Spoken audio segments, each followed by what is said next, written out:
Google Earth'te Kuzey Kutbu'na yaklaştığınızda sizi bekleyen şey bembeyaz buzullar değil, dijital bir boşluk gibi duran masmavi bir okyanustur. Ama gerçekte orası neredeyse yılın tamamında buzullarla kaplıdır. O yüzden insanlar sorar, madem fotoğraflarda buzullar var, neden Google Earth'te yok? Uçak rotaları buradan geçmez ve uydular nedense en eksik kareleri hep oradan yollar. Çünkü o bölge, uyduların gökyüzünden geçerken en zor yakalayabildiği yerdir. Kutup noktasında yörüngeler eğilir ve geçiş açıları daralır. Bu yüzden veriler seyrekleşir ve bir boşluk oluşur. Teknik bir karanlık nokta gibi. Ve işte o noktada algoritmalar devreye girer. Gerçek görüntü eksikse boşluk maviyle doldurulur. Buz yerine okyanus eklenir. Çünkü sistemin görmediği şeyi kullanıcının da görmesi istenmez. Google Earth bu nedenle Kuzey Kutbu'nun merkezini buzullarla göstermek yerine maviye boyar. Sabit olmayanı göstermek istemez. Çünkü burada buzlar sabit değildir. Rüzgarla sürüklenirler, kırılırlar ve birleşirler. Bu yüzden bu değişimi ekran diliyle anlatmak zordur. Fakat bazıları bu teknik gerekçelerin ötesini merak eder. Neden yıllardır buraya dair elde tutulan veriler bu kadar sınırlı? Kuzey Kutbu bir kara parçası değildir. Orası, Arktik Okyanusu'nun yüzeyine serilmiş dev buz kütlelerinden oluşan uçsuz bucaksız bir labirenttir. Buzulların ortalama kalınlığı 2 ila 4 metredir. Ve buz katmanının altında yaklaşık 4200 metre derinliğe ulaşan bir okyanus uzanır. Karanlık, soğuk ve büyük ölçüde keşfedilmemiş bir dünya. Fakat aslında orada sessizce nefes alan bir hayat vardır. Derinliklere indikçe su neredeyse donacak kadar soğuktur. Ama hala sıvıdır. Çünkü deniz suyu içindeki tuz nedeniyle sıfırın altında yaklaşık -1,8 santigrat derecede donar. Arktik Okyanusu'nun en alt katmanlarında sıcaklık işte bu sınıra kadar yaklaşır ama su asla tam olarak donmaz. Burası yaşamın sınırda var olduğu yerlerden biridir. Sadece ölümcül bir soğukta sabit kalmış sıvı bir dünya. Inuit halkı binlerce yıldır kuzeyin en zorlu bölgelerinde yaşadı. Kar, fırtına ve buz onlar için yabancı değildi. Fakat Kuzey Kutbu gibi hareketli buzullar onların bile bu bölgede yaşamasına olanak tanımadı. Çünkü Kuzey Kutbu'nun merkezinde sabit bir kara parçası yoktu. Bu yüzden onlar binlerce yıldır daha güneyde karaya ayak basabildikleri kıyı şeritlerinde yaşıyor. Kuzey Kutbu onlar için bile bir bilinmezdi. Hareketli buzullar av hayvanlarının izlerinin takip edilmesine olanak tanımazdı. Sanki burada doğa adeta iz bırakılmasına izin vermiyor gibi.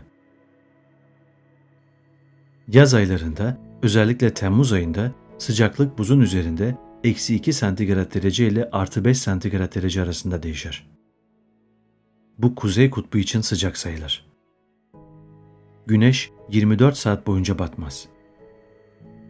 O meşhur gece güneşi denilen dönem yaşanır.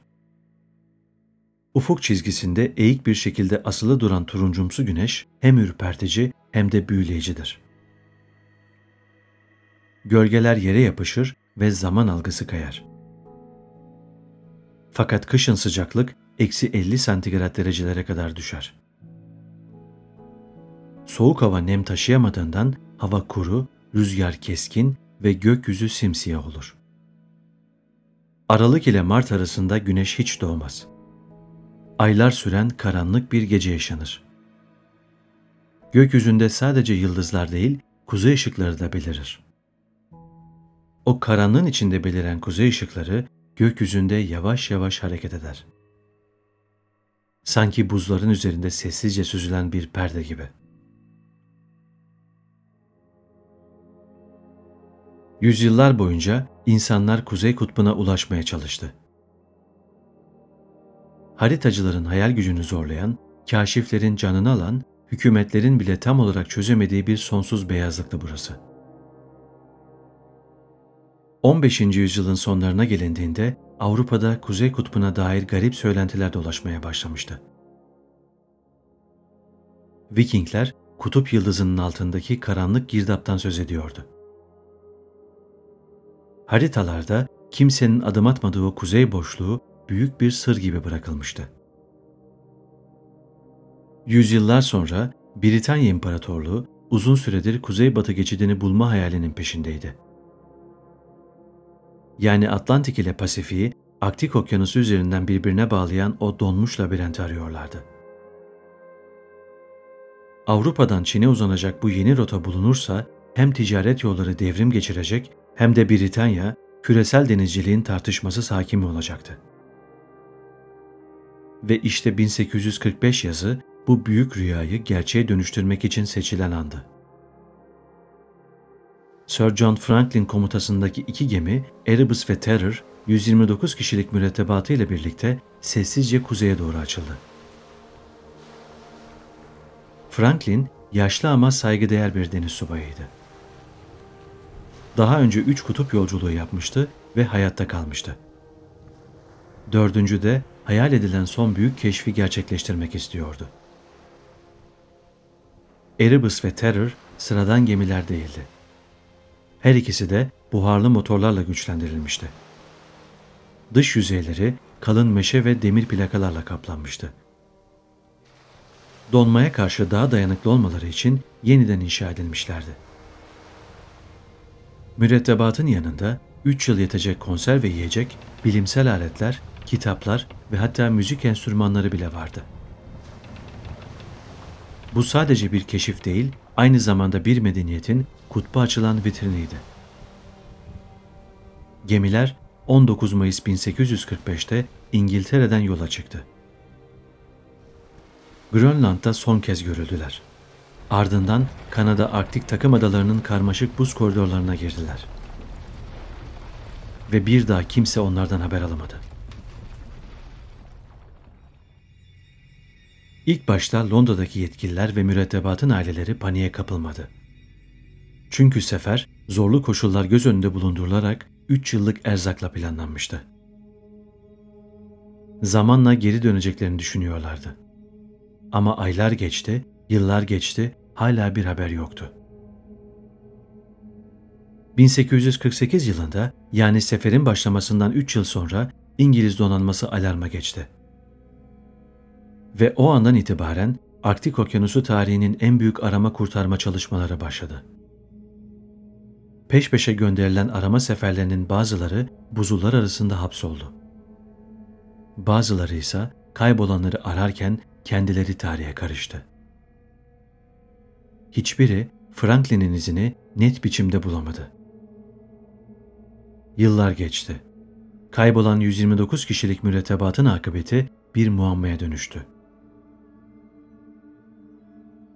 1850'li yıllarda Franklin seferinden 5 yıl sonra Kanada'nın kuzey kıyılarında ilk ipuçları belirmeye başladı. Arama ekiplerinden biri Beach Adası'nda terk edilmiş bir kamp alanına ve 3 mürettebata ait mezarlara ulaştı. Tahtadan haçlarla işaretlenmiş bu mezarlar, mürettebatın 1846 ve 1847 kışını burada geçirdiğini ortaya koyuyordu. Ancak bu keşif yalnızca bir başlangıçtı. Gerçekleri aydınlatan esas belge yıllar sonra 1859'da ortaya çıktı. Kral William Adası'nda bir taş yığınının altına gizlenmiş küçük bir teneke kutu bulundu. Kutunun içinden Franklin seferine dair 2 farklı not çıktı. İlk notta her şeyin yolunda olduğu yazıyordu. Ama ikinci not üzerine sonradan elle eklenmişti ve korkunç gerçeği şöyle anlatıyordu. Gemiler 1846 yılında buzda sıkıştı ve terk edildiler. Sir John Franklin 1847 yılında öldü. 1848 Nisan'ına kadar 9 subay ve 15'erden oluşan toplam 24 kişi öldü. hayatta kalan 105 kişi güneye doğru yürümeye başladı. Bu nota göre gemiler seferin başlamasından bir yıl sonra buzda sıkışmış ve terk edilmişti. 1848 yılına kadar Franklin de dahil olmak üzere 24 kişi hayatını kaybetmişti. Fakat yürüdükleri güzergah haritalarda bile belirsizdi. Önlerinde buzla kaplı ıssız bir coğrafya uzanıyordu ve geri dönüş şansları yoktu. Ardından kemikler bulundu. Parçalanmış, yanmış, üzerinde kesici alet izleri olan insan kalıntıları. İngiliz donanmasının gurur duyduğu o disiplinli mürettebat, açlık karşısında kendi arkadaşlarını yemeye mecbur kalmıştı. Bu artık bir keşif hikayesi değil, donmuş bir trajediydi. Ama bu trajedinin izleri yalnızca karla kaplı topraklarda ya da buza gömülmüş kalıntılarda değildi. Bilim insanları 1980'lerden itibaren kazılarda ulaşılan mürettebat kemiklerini ve dişlerini incelediklerinde neredeyse hepsinde yüksek düzeyde kurşun birikimi tespit ettiler. Bu, yavaş ve sinsice işleyen bir zehirlenmenin işaretiydi. Franklin seferinde kullanılan konserve kutuları o dönemin teknolojisi gereği kurşun lehimle kapatılmıştı. Ayrıca gemilerin içme suyu sistemi de kurşun borular içeriyordu. Zamanla bu kurşun yiyeceklere ve içme suyuna karışmıştı. Kurşun zehirlenmesi, baş ağrısı, mide bulantısı, hafıza kaybı ve halüsinasyon gibi semptomlara sebep olur. İleri aşamalarda kas kontrolü bozulur ve davranışlar değişir. Bu insanlar sadece soğukla, açlıkla ya da hastalıkla değil, kendi elleriyle taşıdıkları yavaş bir zehirle de savaşıyorlardı. Belki de bu yüzden yaşamla delilik arasındaki sınır silinmeye başladı. Fakat en büyük gizem gemilerin kendisiydi. Nerede kalmışlardı? Nereye sürüklenmişlerdi? 100 yıl boyunca onlarca araştırmacı Arktik bölgesine gitti ama Erebus ve Terror'a ait tek bir iz bile bulamadı. Ta ki 2014 yılına kadar.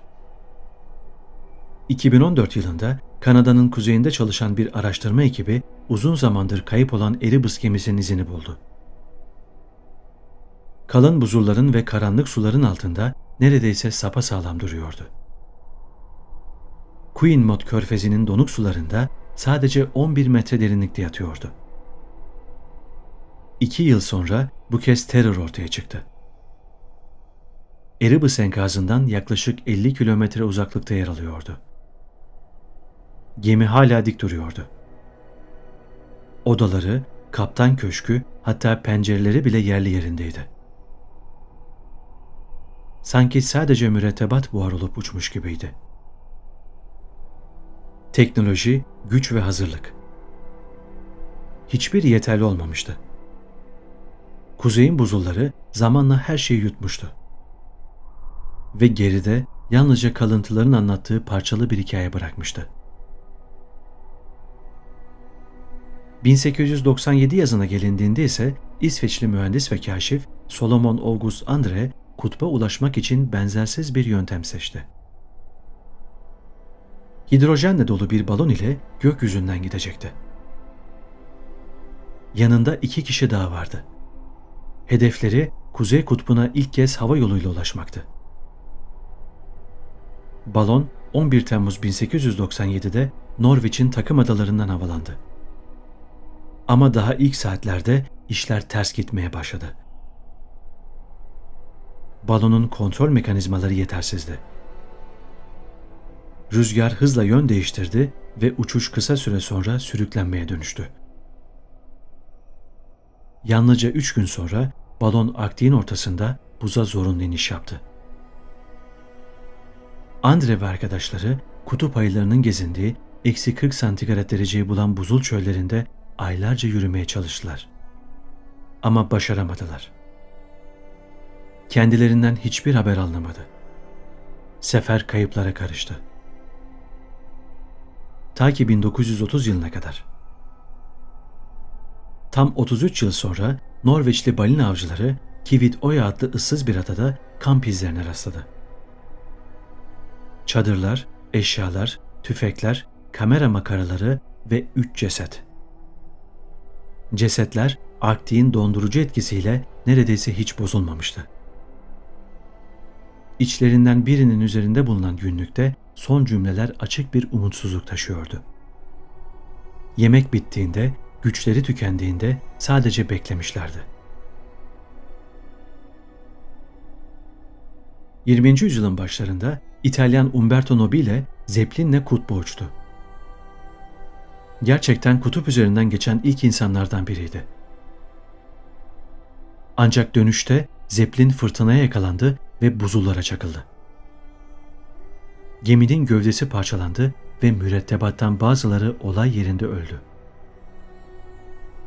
Nobile ve birkaç kişi geminin yaşam kapsülüne benzeyen bir bölmesine sığınarak hayatta kaldı.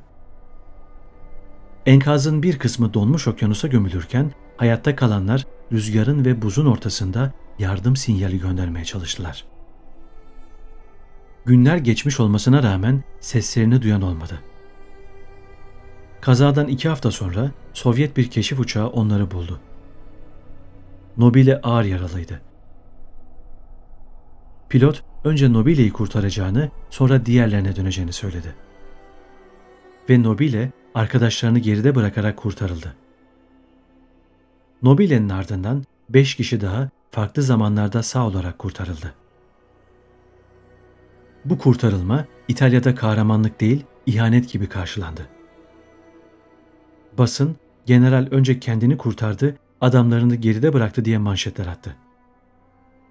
Bazıları Nobile'nin bir lider olarak en son ayrılması gerektiğini savundu. İtalyan hükümeti bile ondan yüz çevirdi.